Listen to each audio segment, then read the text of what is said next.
I married into the Petrova family, taking a vow that night the cream of Northwood City society had gathered at the Petrova estate to celebrate my mother-in-law Ina Petrova's birthday. As the man who'd married in, I, Mateo Zarez, played the part of a well-dressed butler, weaving through the glittering crowd with a practiced smile, handling the details. Mateo, you're a lucky man. A slick private equity guy slurred, his glass of scotch sloshing. The contempt in his eyes was undisguised. Marrying the Petrova heiress, even if Ms. Petrova is unwell, family fortune will be all yours one day. I just smiled and nodded, offering no argument. This, my arrogant brother-in-law, Sergei Petrov, sneered from nearby. Please, he's just a glorified caretaker of my parents, hired to babysit my sister and run the company for free. A wave of muffled snickers rippled through the nearby guests. I'd heard it all before. For 5 long years. From an Ivy League honors graduate to the kept man of Northwood City's most powerful family. Married to a woman whose mind had been shattered in a car crash 5 years ago, leaving her with the intellect of a 7-year-old. In everyone's eyes, I, Mateo Suarez, was the ultimate gold digger, man who'd sold his soul for a life of luxury. I didn't care. After ensuring the champagne tower was stable, I turned and headed for the 2nd floor of the mansion. There, my wife, Ina Petrova, was sitting on a plush rug in a beautiful party dress, completely absorbed in building a complicated Lego castle. She was breathtakingly beautiful, with features like a Renaissance painting and skin like porcelain. Even now, with a vacant look in her eyes and a sweet, simple smile on her lips, she looked like a fragile doll you couldn't help but want to protect. Ina, it's time to go downstairs for the cake, I said, crouching beside her. My voice was gentle, a tone I reserved only for her. She looked up, and her face lit up when she saw me. Mateo, look, I made a castle. Isn't it pretty? It's beautiful, I said, smoothing a stray strand of her silky hair. The most beautiful castle in the whole world. She giggled, taking my hand and leaning against me with the total trust of a child. For 5 years, I had fed her, tucked her in, and read her stories. I was the center of her universe, the sole anchor for her emotions, the only light in her fog. They all thought I did it for the Petrova fortune.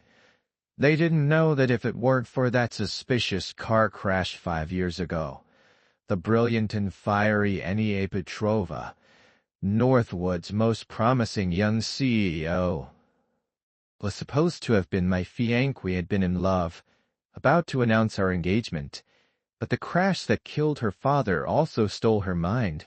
The Petrova family was thrown into chaos. Vultures circled from within the family and sharks from rival companies smelled blood in the water. As the empire teetered on the brink, I ignored the mockery and confusion of the entire world and chose to marry her to protect her and the legacy her father had built.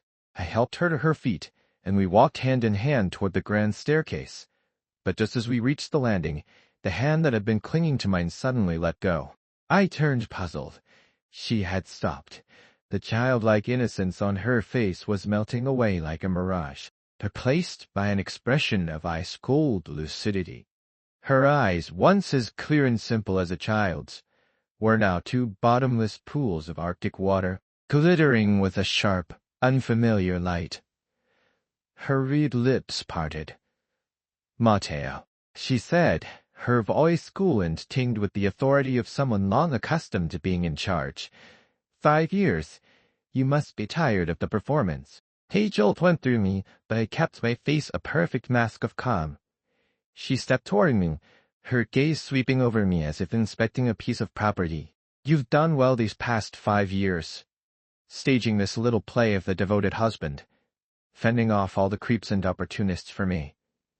You even managed the company competently. A small mocking smile touched her lips. But I'm back now. So isn't it time you returned my empire to its rightful owner? Below us, the buzz of the party felt like it was coming from another planet.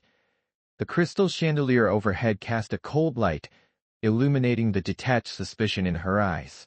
He looked at her face, so familiar and yet so terrifyingly new, and I finally understood. She had been awake for a long time. Or maybe she had never truly been gone at all.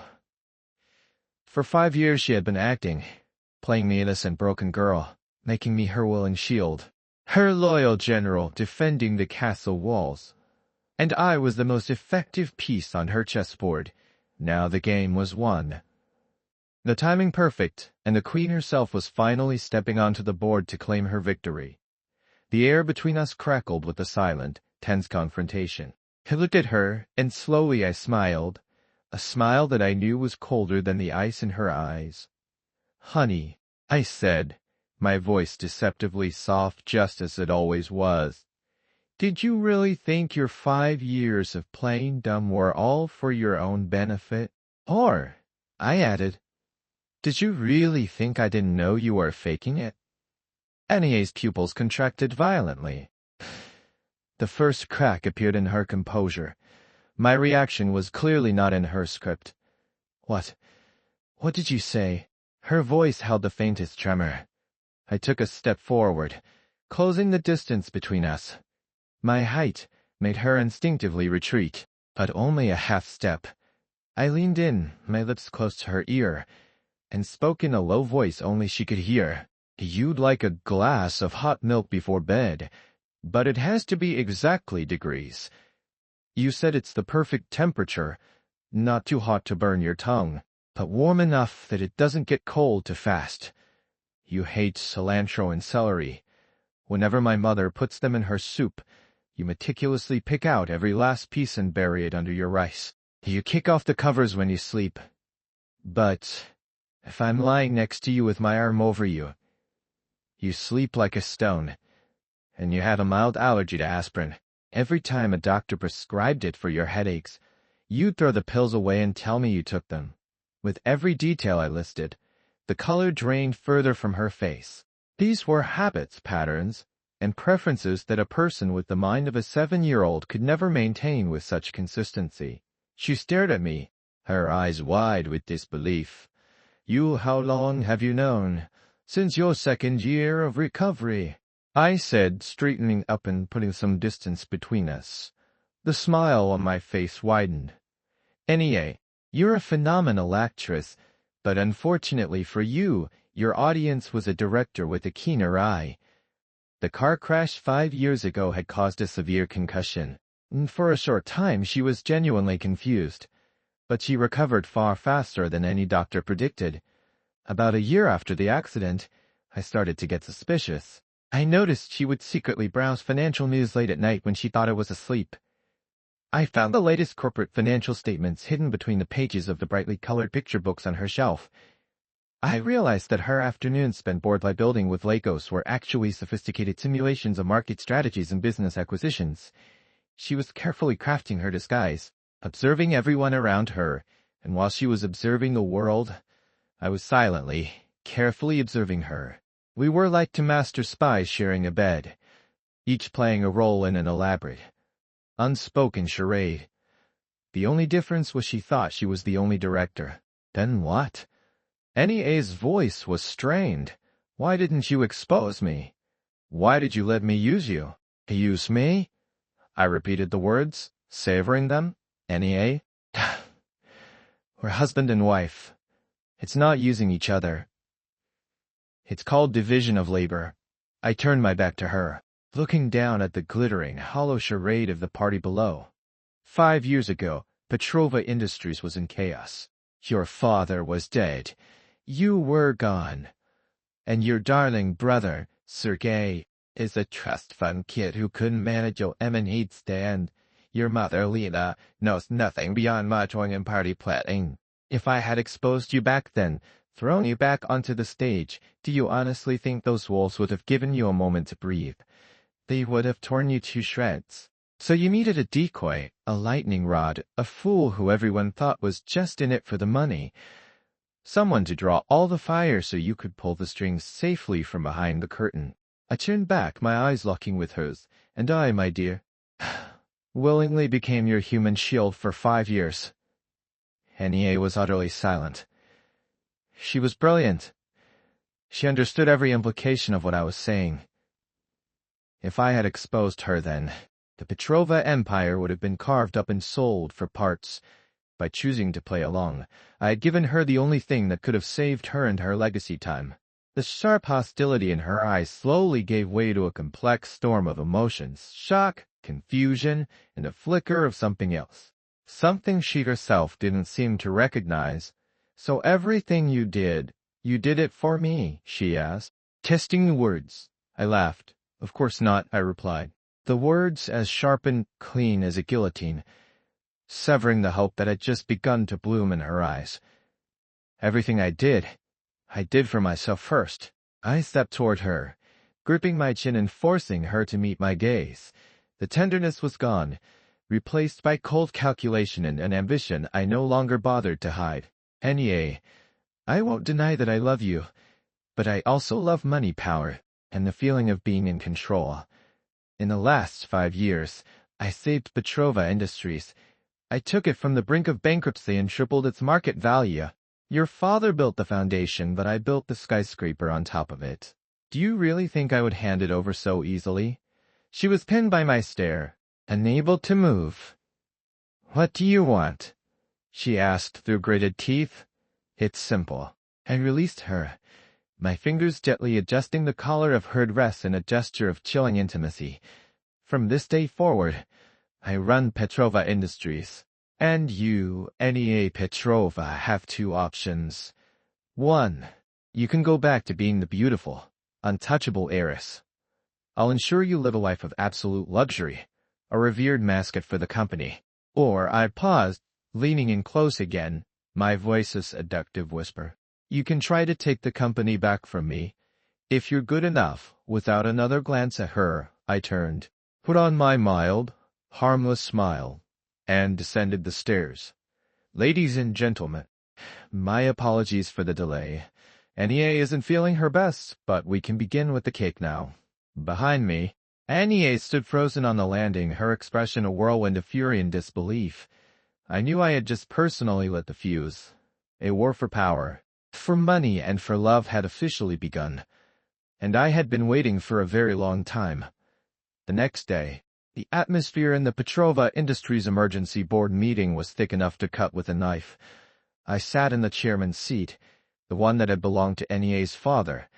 Behind me, floor-to-ceiling windows offered a panoramic view of Northwood City's financial district. Across the polished mahogany table sat Nia, dressed in a sharp, tailored business suit. Her hair was pulled back in a severe bun, her makeup flawless. The ethereal goddess from last night had transformed into a formidable queen. "I propose a motion to remove Mateo Suarez from his position as acting CEO of Petrova Industries." Nia's voice was quiet but carried to every corner of the room. Behind her sat several of the company's old guard, men who had been loyal to her father. Clearly she had spent the night rallying her troops. One of them, a director named Divanov, immediately seconded. "I agree with Ms. Petrova. While Mr. Suarez has served the company well these past 5 years, he is, after all, an outsider. Now that Ms. Petrova has recovered, it is only right that she resume leadership." "I agree," seconded a chorus of agreement rose from her side of the table. The people on my side, mostly executives I had promoted myself, exchanged uneasy glances. My dear mother-in-law, Lena, and her useless son, Sergei, sat flanking Nia. Lena stared at me, her face a mask of disappointment and rage. "Mateo, we welcomed you into this family. We gave you everything. And this is how you repay us? By trying to steal my daughter's company?" Sergei slammed his hand on the table. "Don't push your luck. Suarez, pack your things and get out. You're not welcome here." I watched the melodrama unfold with a cool detachment. My fingers tapping a steady, rhythmic beat on the table. Only when their voices died down did I speak. "Are we finished?" My gaze swept over every person in the room before landing on Nia. "Ms. Petrova, you've only just come back and you're already trying to stage a coup. Isn't that a bit hasty? This isn't a coup. I'm taking back what's mine, She shot back, "Urchin eye. What's yours?" I chuckled, pulling a manila folder from my briefcase and sliding it into the center of the table. "Mr. Ivanov, Mr. Novikov, and the rest of you gentlemen." My gaze turned razor-sharp. "This folder contains copies of your private emails and wire transfers with our biggest competitor, Volkov Consolidated. Over the past 3 years, you've been selling our company's trade secrets under the guise of loyalty. Would you like me to read the exact figures out loud?" The faces of the old guard directors turned a ghastly shade of white. Ivanov sputtered, "That's that slander. You have no proof." "No proof?" I pressed a button on the conference room remote. The large screen on the wall flickered to life, displaying a series of crystal-clear surveillance photos. The photos showed Ivanov and the others meeting with executives from Volkov Consolidated in private clubs, exchanging documents and shaking hands. The evidence was irrefutable. "Now," I said, leaning back in my chair, "does anyone still believe I'm slandering them?" The old men looked like they were about to have a collective heart attack. Henny A's face was just as grim.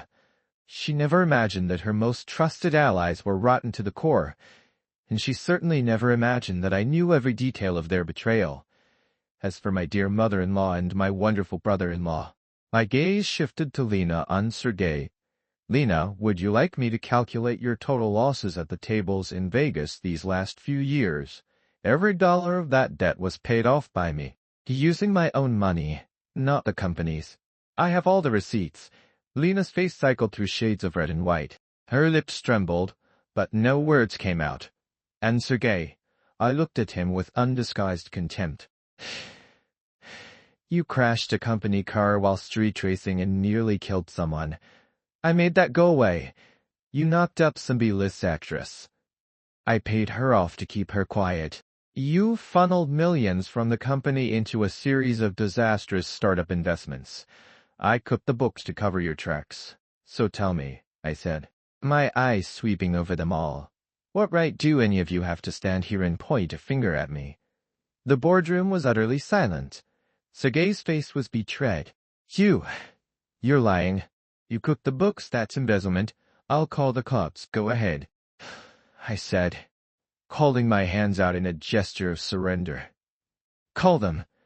Let's have the police conduct a full audit and see exactly where all that money went. We'll see who goes to prison first." Sergei's mouth snapped shut. Finally, my gaze returned to NEA. A flicker of amusement in my eyes. "So, Ms. Petrova, do you still want to fire me?" NEA's fists were clenched so tightly her knuckles were white. She thought she had played a trump card, that she could sweep in and checkmate me in a single move. She never dreamed that I had seen her entire hand and had prepared a counter for every card she could possibly play. She had lost this battle before it even began. She looked at me, and in her eyes I saw not just fury, but a deep sense of frustration and defeat. "What is it you really want?" she asked, each word seeming to take a monumental effort. "I told you yesterday," I said, rising from my chair and walking to her side. I looked down at her, a king addressing a challenger. "I run this company. If you have a problem with that, you're welcome to challenge me. Use your talent, use your skill, and win it back from me, fair and square, but until that day comes." I picked up a nameplate for acting CEO from the table and placed it gently in front of her. My voice was low and clear. "You, like everyone else in this room, will answer to me." You could have heard a pin drop. Everyone was stunned into silence by my audacity. I knew in that moment that Petrova Industries had well and truly fallen into my control, and the war between NEI and me had only just begun. But she didn't know that my motives went deeper than just power and ambition. Hidden beneath this corporate chess game was a much darker secret. A secret about the car crash 5 years ago and the truth about her father's death. And this entire elaborate game was just a trap. A trap to lure the real predator out of the shadows. After the board meeting, NEI and I entered a strange and volatile Cold War. We still lived under the same roof, slept in the same bed, but the air between us was thick with the scent of gunpowder. Done with her charade. She fully embraced her identity as the sharp, relentless businesswoman she truly was. She came to the office with me every day, taking on the title of special assistant to the CEO and sat in on every major decision. She watched me like a hawk, a predator studying its prey, looking for any weakness in my strategy, any mistake she could exploit. She worked to win back the loyalty of the old guard I had exposed, tried to poach the rising stars I had promoted, and challenged my proposals at every turn, attempting to undermine my authority from within. The conflicts were constant. When the company was bidding on a major development plot in the East Bridge district, I pushed for an aggressive high-risk offer. In a project meeting in front of all the top executives, NEA shot down my plan. The bid is too high, more than % above market value. If the city's owning plans change, the company could be bankrupted. I have to prove it, she said, her tone absolute. Risk is proportional to reward, I replied calmly. I have solid intelligence that a new subway line is being approved for East Bruges within 6 months. The land value will double overnight. Solid intelligence or back alley rumor? NEA scoffed. You're gambling with the company's future. Matteo, I will not allow it. Ms. Petrova, my vice president, a man completely loyal to me, interjected. Matteo's instincts haven't been wrong in 5 years. I trust his judgment. That's because he's been lucky, NEA retorted. The market isn't a casino. I have a responsibility to our shareholders. We were at a complete impasse. In the end, I used my executive authority as CEO to override her and push the bid through. NEA stormed out of the room. I knew she wouldn't let it go. Sure enough, on the day of the auction, at the most critical moment, the funds I had allocated for the bid were suddenly frozen. The bank cited a last-minute administrative hold. It was NEA. She had used her mother's long-standing relationship with the bank's president. She thought she had checkmated me. But in the final second before the auctioneer's gavel fell, I transferred the winning amount from a separate account and secured the land. The money came from a private investment portfolio I had built in my own name over the last 5 years, completely separate from Petrova Industries. When I returned to the office with the signed contract, NEA's face was a mask of disbelief. How did you get that much money? She demanded. I told you I haven't been idle for the past 5 years, I said, dropping the contract on her desk. Your clever little tricks are amateur art to me. She had lost utterly, but she didn't give up. She threw herself into her work with a renewed ferocity, studying company assets and market analytics day and night. She was determined to prove through sheer competence that she understood Petrova Industries better than I did, that she was more qualified to lead. Our offices were directly across the hall from each other. Most nights ours were the only 2 lights on in the entire skyscraper. Sometimes, through the glass wall of my office, I would see her looking exhausted, rubbing her temples or frowning in concentration over a difficult problem. In those moments, I felt a strange sense of déjà vu.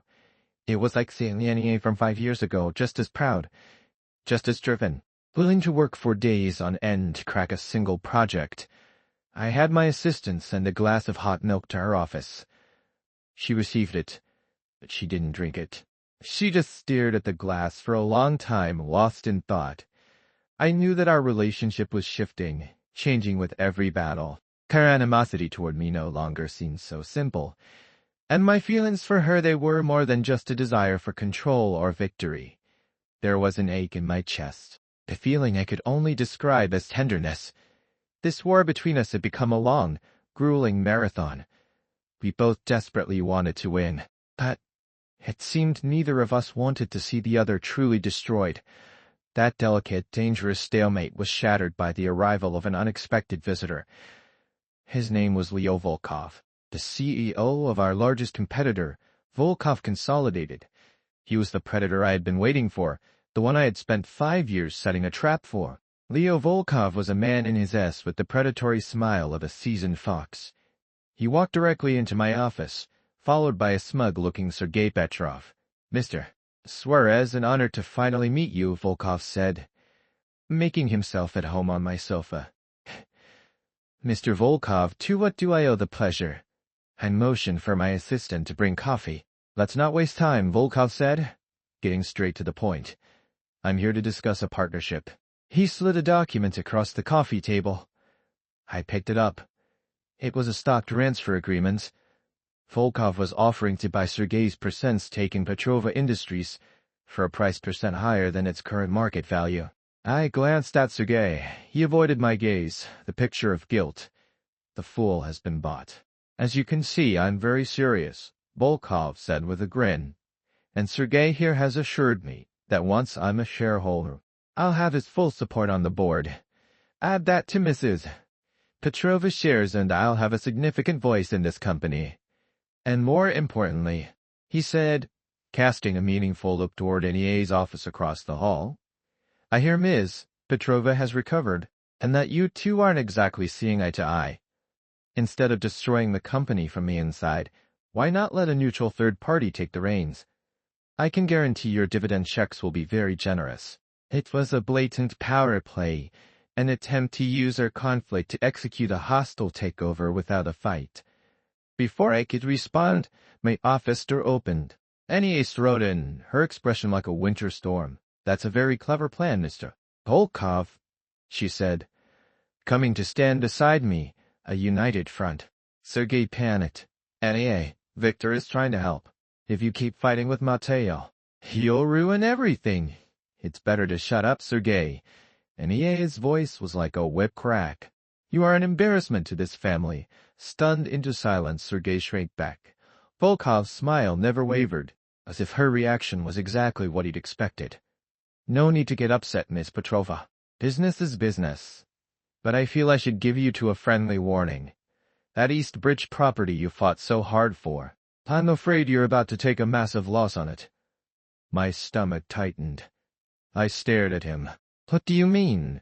I mean, Volkov said, standing, unbrushing imaginary dust from his suit. The city's plans have changed. The new subway line is being eroded. The land you paid a fortune for is now worthless. Ha ha ha. He strode out of my office laughing, with a terrified Sergei railing in his wake. The room was deathly quiet. NEA swayed slightly, the blood draining from her face. The East Bridge project was my biggest gamble. I had leveraged almost all of the company's liquid assets to secure it. If the project failed, Petrova Industries' credit line would collapse. It would be catastrophic. That's impossible. Your intelligence, she whispered, looking at me. My own expression was grim. My source had never been wrong, unless someone with immense power had intervened to change the outcome. Someone who could influence city planning, who had advanced knowledge of the change, and who had a motive to destroy Petrova Industries. Leo Volkov, I said, the words tasting like ash. He set me up. He had leaked false intelligence to lure me into a trap, forcing me to tie up all our capital in a single project. Then he pulled the rug out from under us, using Sergei to launch his attack when we were most vulnerable. It was a brilliant, brutal strategy. What do we do now? NEA's voice trembled. It was the first time I had ever seen genuine fear in her eyes. She had always believed I could control any situation, but this time it seemed we had truly been backed into a corner. I didn't answer her. I immediately started making calls. The news I received was worse than I could have imagined. The city's official website had just posted a draft proposal for the zoning change. Banks, seeing the risk of our largest project failing, were calling in our loans. Our suppliers, hearing the rumors, were demanding immediate payment for outstanding invoices. The storm had arrived. Petrova Industries was on the verge of collapse. Neither of us went home that night. We sat in my office in silence as the hours ticked by. Just before dawn, NEA finally spoke, her voice hoarse. Mateo, I'm sorry. I looked at her surprised. I shouldn't have fought you on everything. I shouldn't have tried to sabotage you, he said, her eyes red-rimmed. If we hadn't been so busy fighting each other, maybe Volkov wouldn't have found an opening. I was silent for a moment. It's too late for that now. No, it's not, she said. standing then walking over to me. Her gaze was resolute. I still want to win this company back from you. But before that, Petrova Industries is ours, and I am not going to let it fall. What can you do? I asked. Something, she said, taking a deep breath as if steeling herself. 5 years ago, after my father's accident, he left me something. He told me it was the family's last resort, the ace up our sleeve. He said I was never to use it unless there was no other choice. My heart hammered in my chest. The old man had left a final card to play. What was it? I thought I knew everything there was to know about the Petrova family. It appeared I was wrong. What is it? I demanded. Ania looked at me, her expression complicated. She hesitated, then finally spoke. A key to an anonymous account at a Swiss bank in a recording, one that's enough to send Leo Volkov to hell and back. Ania's ace was more potent than I could have imagined. From a hidden safe in the old family mansion, she retrieved a sealed envelope. Inside was a physical cryptographic key for a Swiss bank account and a small digital audio recorder. The money in this account is more than enough to get us through the credit crisis, Nia said, handing me the key. As for this recorder, her expression turned to one of profound fury, grief. It's a secret conversation my father recorded with Leo Volkov just days before the crash. I pressed play. First, I heard Mr. Petrova's firm, steady voice. Leo, are you really going to do this? Laundering money through cryptocurrency, manipulating offshore accounts, it's all illegal. If you get caught, you'll be ruined. That Kimbolkas called smuggler F. Come on, Richard, times have changed. How much can you really make sticking to legitimate business? I know the risks. That's why I want you in on it. With Petrova Industries as a front, our operation can be bigger and safer than ever. I will never be a part of this. Mr. Petrova's voice was filled with righteous anger. And I'm going to report everything you're doing to the authorities. Report me? Volkov's voice turned venomous. Richard, don't be a fool. If you get in my way, don't think for a second I won't crush you. I can make you disappear from this world without a trace. The recording ended. A few days later, Mr. Petrova was dead in an accidental car crash. The truth was laid bare. I gripped the recorder, my palms slick with sweat. For 5 years I had been quietly investigating the accident, suspecting a rival but never finding a shred of proof. I never imagined the evidence was in Nia's hands the entire time. Why did you bring this forward sooner? I asked, my voice dry. Tears welled in Nia's eyes, but she fought to keep them from falling. I was scared. When my dad gave this to me, he warned me.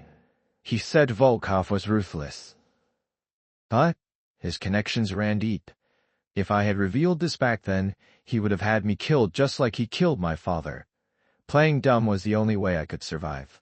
Her voice was choked with a fear and helplessness I had never heard from her before. She wasn't a queen anymore, she was a terrified young woman. I finally understood the tightrope she had been walking for 5 excruciating years. It wasn't a performance. It was a desperate act of survival. And I, with my power placed in my need for control, had been tormenting her, fighting her, pushing her. A wave of guilt and a fierce, protective ache washed over me. I reached out and pulled her into a tight embrace. Her body was rigid at first, then she sagged against me, the dam of her emotions finally breaking. She buried her face in my shoulder and wept, releasing 5 years of pent-up terror and grief. It's okay. It's okay now, I murmured, stroking her back. Leave the rest to me. In that moment, all the conflict, the strategy, the walls between us crumbled into dust. We were no longer rivals, we were partners. We were family, and we had a common enemy. No, she said, pulling back. Her face was tear-streaked, but her eyes were blazing with a new, unshakable resolve. Not you. Us. We're going to make him pay for what he did to my father, and we're going to take back everything that is ours. I looked at her and nodded, my own resolve hardening like steel. The real counterattack was about to begin. In the days that followed, NEI and I worked in perfect sync. She used the funds from the offshore account to stabilize the company's finances, appeasing the banks and suppliers. I began laying the groundwork for a final move, the one that would deliver the killing blow to Leo Volkov. I knew the recording alone wasn't enough.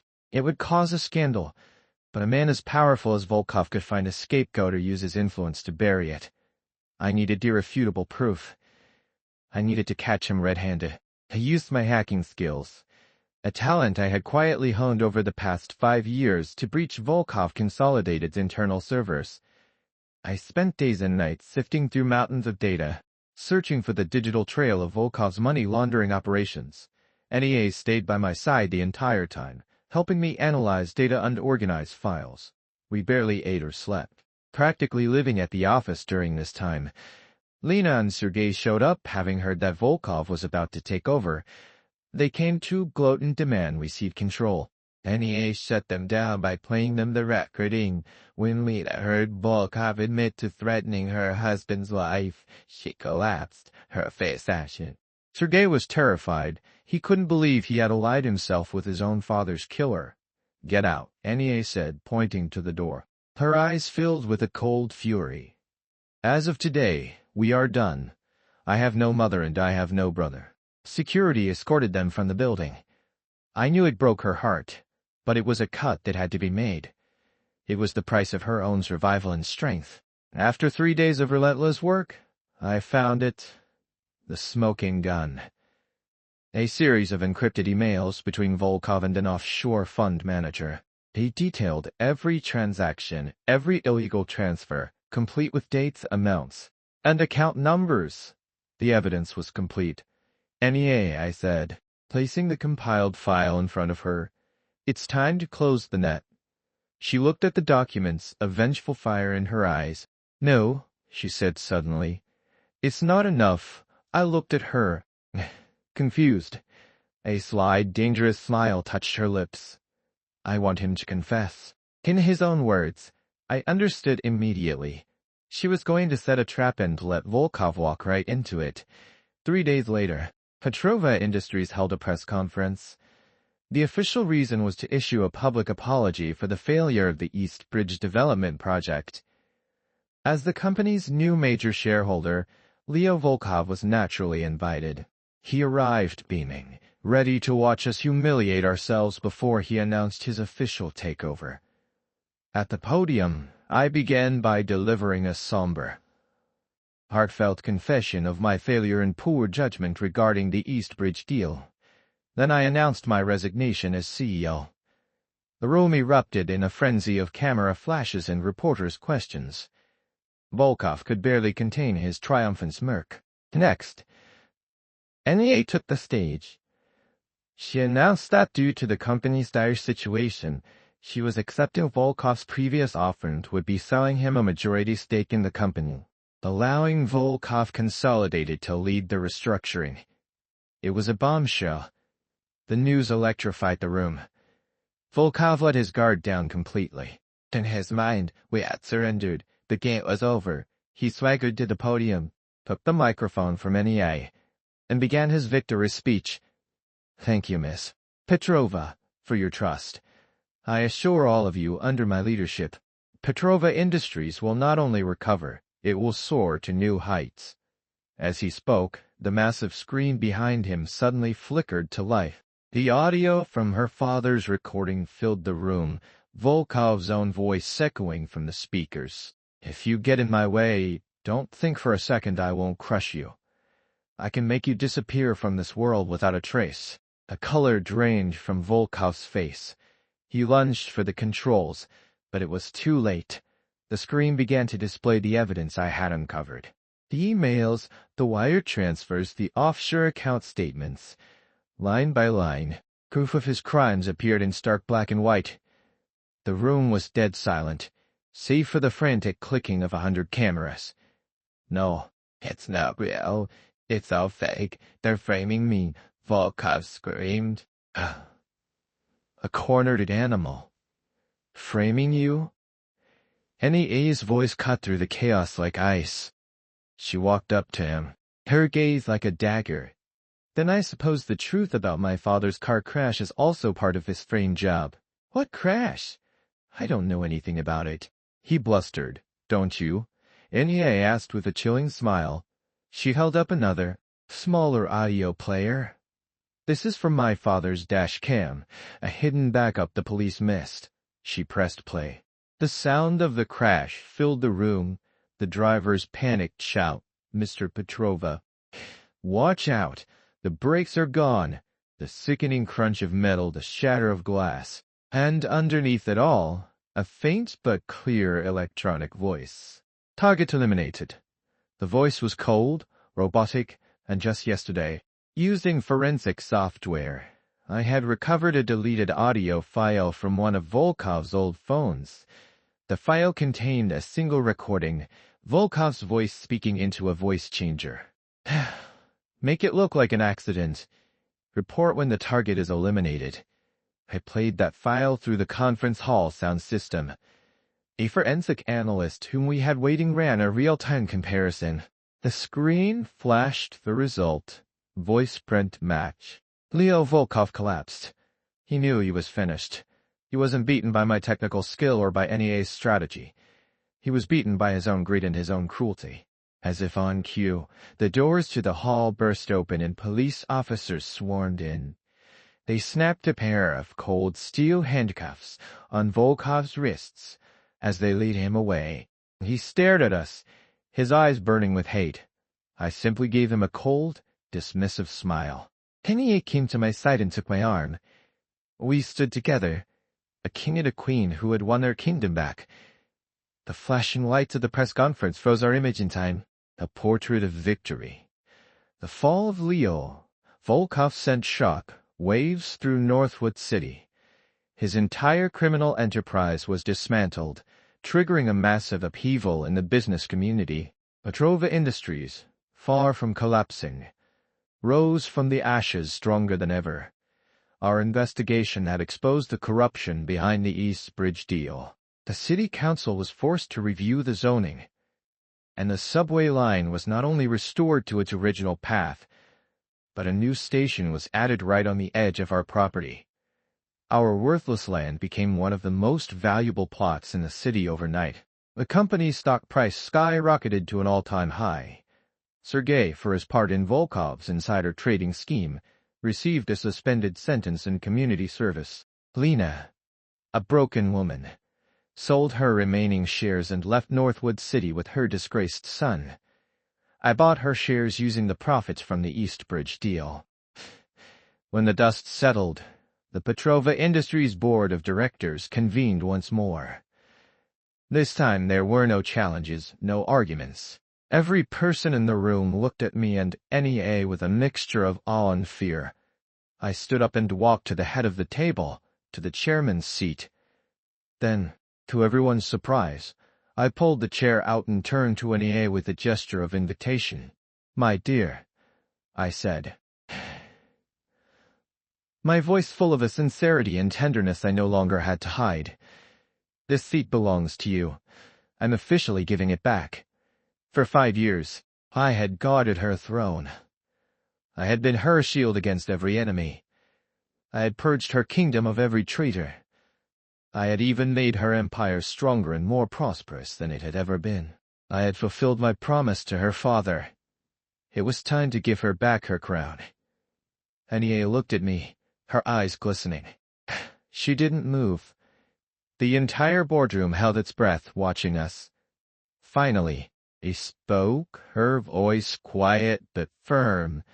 "No," she said, "this seat was never just mine to begin with. Without you, there would be no Petrova Industries today." She walked to my side and took my hand, her gaze sweeping across the room. "From this day forward, Mateo Juarez will be the official president and chairman of the board of Petrova Industries. I will be his vice chair." The room was stunned. Even I was speechless. "NEA." She cut me off. She turned to face me, stood on her toes, and pressed her lips to mine. It was a kiss that was 5 years overdue. "Mateo," she said, her eyes sparkling like starlight. 5 years ago, I promised I would marry you. 5 years ago you endured the scorn of the entire world to marry me, to protect me and my family. I know you didn't do it for the money. For 5 years, you took the hit, planned in the shadows, and did everything you had to do. I know you did it all for me. Although, she added with a playful wink, your methods were a little tyrannical and you scared the hell out of me for a while. I couldn't help but smile. The war is over, she said, her gripping mine tightly. Can we start over? Not as rivals, not as allies, but as husband and wife? For real this time? I looked at the woman I had loved for so long. She had been a princess, a broken doll, a brilliant adversary, and a loyal partner. But through it all, she was the one person I wanted to spend my life protecting. I squeezed her hand, our fingers lacing together. Yes, I said, the single word holding the weight of a lifelong vow. Sunlight streamed through the massive windows, bathing us in a warm, bright light. Outside was the empire we had built together, but I knew that the prize far more valuable than any corporation was the woman standing beside me, the love I had lost and found again. From now on, this wasn't just the Petrova Empire. It was ours. We never had a big, fancy wedding. On weekend, we went down to City Hall and quietly updated our marriage certificate. On the way home, Enya rested her head on my shoulder. Hey, she murmured. When you said you did all this for yourself, for the money and the power, was that true? I thought for a moment. 50-50. She pinched my arm. Which 50 was real and which was fake? I smiled and pulled her closer. Wanting the money and power was the fake part. Wanting to make you fall in love with me again, that was always real. She froze for a second, then a deep blush crept up her neck. She buried her face in my chest and refused to look at me. I knew our story was just beginning, and this time it would be a much greater and longer epic than any business legend.